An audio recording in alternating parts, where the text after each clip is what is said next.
Assalamualaikum warahmatullahi wabarakatuh. Bismillah, alhamdulillah, wala haula wala quwata illa billah, amma ba'du. Senang sekali rasanya saya bisa menyapa teman-teman semuanya di hari Selasa yang cerah ini, yang gak ada mendung-mendungnya. Alhamdulillah, matahari bersinar dengan terangnya.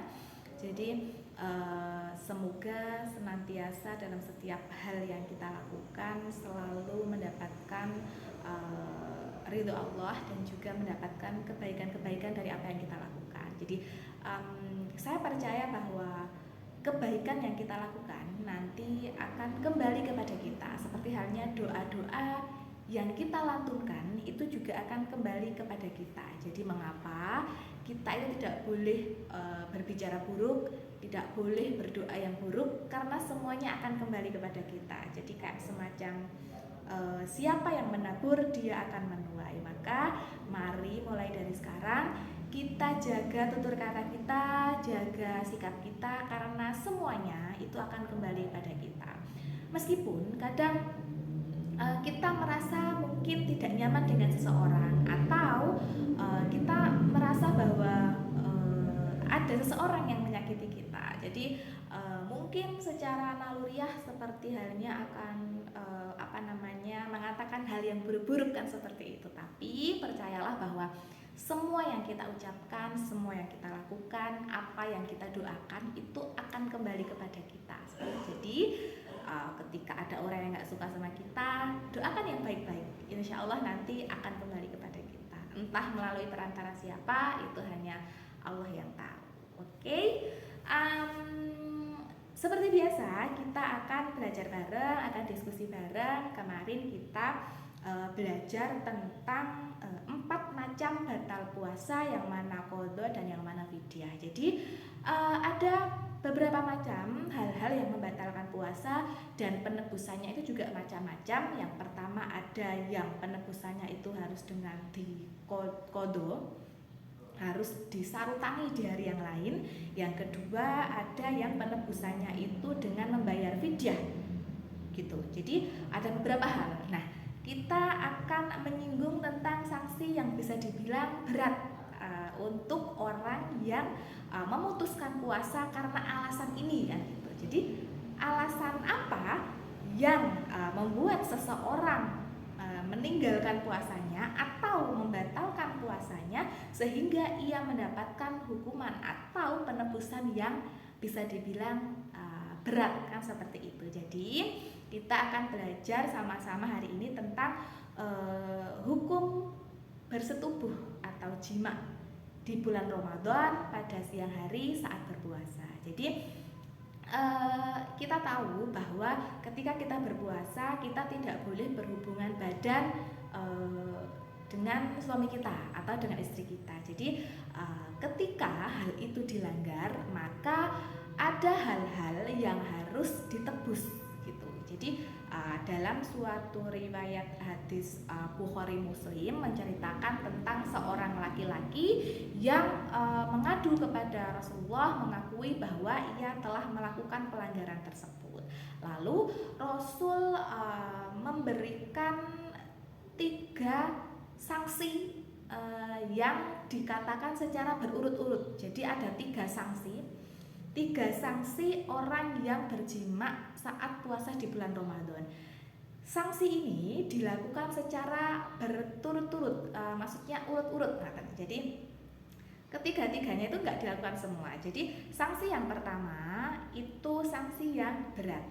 Ketika seseorang tersebut tidak mampu untuk melakukannya, maka ia diberikan keringanan untuk melakukan penebusan atau sanksi yang kedua. Jika di sanksi yang kedua ini ia masih berat dan tidak bisa melakukannya, maka ia diberikan keringanan untuk melaksanakan sanksi atau penebusan yang ketiga. Jadi dari urutan 1, 2, dan juga 3 ini semakin ringan dan semakin ringan gitu. Jadi apa sih sanksi yang pertama? Nah, kita akan bahas sanksi yang pertama, yaitu memerdekakan budak. Nah, kalau memerdekakan budak ini pada zaman sekarang sudah tidak bisa lagi dilakukan karena perbudakan itu ada pada zaman jahiliyah.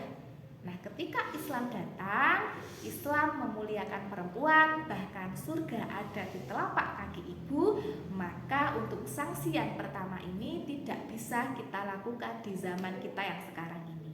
Lalu kita akan merujuk ke sanksi yang kedua, yaitu seseorang yang berjima di bulan Ramadan di siang hari saat ia berpuasa, maka ia harus menebusnya dengan puasa 2 bulan berturut-turut. Nah, melanggarnya sehari, tapi konsekuensinya, tapi dendanya harus membayar puasa selama 2 bulan berturut-turut. Jadi alangkah beratnya kan gitu. Nah, dan harus berturut-turut, tidak boleh ada jeda di antara 2 bulan itu. Nah, mungkin untuk laki-laki bisa mampu, dalam artian tidak ada halangan syar'i yang menyebabkan ia tidak mampu. Tapi kalau untuk perempuan, karena kita memiliki tamu bulanan, jadi untuk puasa 2 bulan berturut-turut itu mungkin akan mungkin akan tidak mampu karena akan terpotong dengan masa haid yang kita alami. Per bulan mungkin akan terpotong 7 hari, 8 hari. Jadi tidak bisa untuk melakukan puasa 2 bulan berturut-turut. Maka ketika ia tidak bisa melakukan atau menebus dengan sanksi yang kedua, ia diperbolehkan untuk menebusnya dengan sanksi yang ketiga, yaitu memberi makan 60 orang fakir miskin sebesar 1 mud per orangnya. 1 mud itu kalau kita konversikan ke Indonesia yaitu sekitar 7 ons. 7 ons makanan pokok. Makanan pokok kita kan beras. Jadi orang tersebut yang melanggar harus memberikan makan 60 orang fakir atau miskin per orangnya sebesar 7 ons beras. Nah, itu adalah sanksi yang paling ringan. Tapi walaupun itu paling ringan, seyogyanya kita menghindari dari apa yang memang tidak diperbolehkan. Jadi 3 sanksi ini berlaku kepada puasa yang memang batalnya karena jima, ngaten nggih, jima dan ia sedang berpuasa. Walaupun walaupun memberi makan 60 orang fakir miskin itu mungkin bisa dianggap paling ringan, tapi ketika dikalikan dengan nominal 60 orang dengan 7 ons beras, dan 7 ons beras itu mungkin sekarang kalau 1 ons 7 ons itu mungkin sekitar harga 12.000 dan itu kali 60 gitu. Jadi bukan uang yang sedikit. Mengingat juga kita akan menjumpai bulan Idul Fitri dengan pengeluaran yang pasti lebih besar dari pengeluaran bulanan lainnya. Jadi alangkah sayangnya kalau misalkan kita gunakan untuk penebusan yang memang seharusnya kita tidak boleh melakukan hal tersebut, tapi karena kita melanggarnya maka kita harus menebusnya. Jadi bagaimana sih caranya biar kita tidak melanggar hal itu kan seperti itu. Nah, karena bulan Ramadan itu adalah bulan yang dinanti-nantikan, penuh sekali dengan banyak ibadah yang biasanya dilakukan oleh umat muslim di seluruh dunia, banyak kajian, banyak taklim, banyak pengajian. Jadi marilah kita bisa dengan suami kita, dengan istri kita untuk mungkin pertama bisa menjaga jarak di siang hari gitu ya. Jadi kalau bersetubuh di malam hari itu boleh setelah buka puasa dan juga sebelum sahur itu boleh. Yang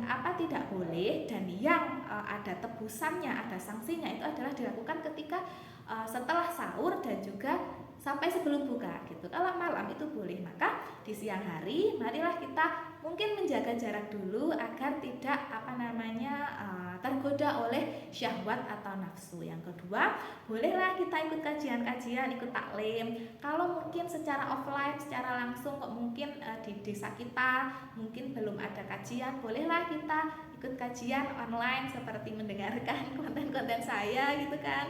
Jadi sambil masak atau sambil nyetrika baju, boleh sambil mendengarkan kajian. Jadi itu akan lebih menenteramkan hati kita dan membebaskan kita dari pikiran-pikiran yang terkait dengan syahwat ataupun nafsu. Gitu ya teman-teman ya. Jadi kita berdoa semoga kita senantiasa lancar puasanya selama 30 hari dan kita tidak melakukan hal-hal yang memang tidak diperbolehkan gitu. Nah, kiranya itu saja yang bisa saya sampaikan. Saya welcome dengan masukan dari teman-teman semuanya. Nanti kita akan bahas di kolom komentar. Terima kasih yang udah subscribe, yang udah like, komen, dan juga share. Dan kalau teman-teman nggak keberatan, boleh dong minta video saya di-share di story panjenengan, agar yang menerima manfaat ini bukan hanya saya pribadi, bukan hanya panjenengan saja, tapi juga banyak orang yang menerima manfaat dari apa yang kita diskusikan ini. Jadi ketika kita berbagi itu tidak mengurangi ilmu kita gitu. Jadi justru akan bertambahnya pahala bagi kita. Oke, itu saja yang bisa saya sampaikan. Saya akhiri. Assalamualaikum warahmatullahi wabarakatuh.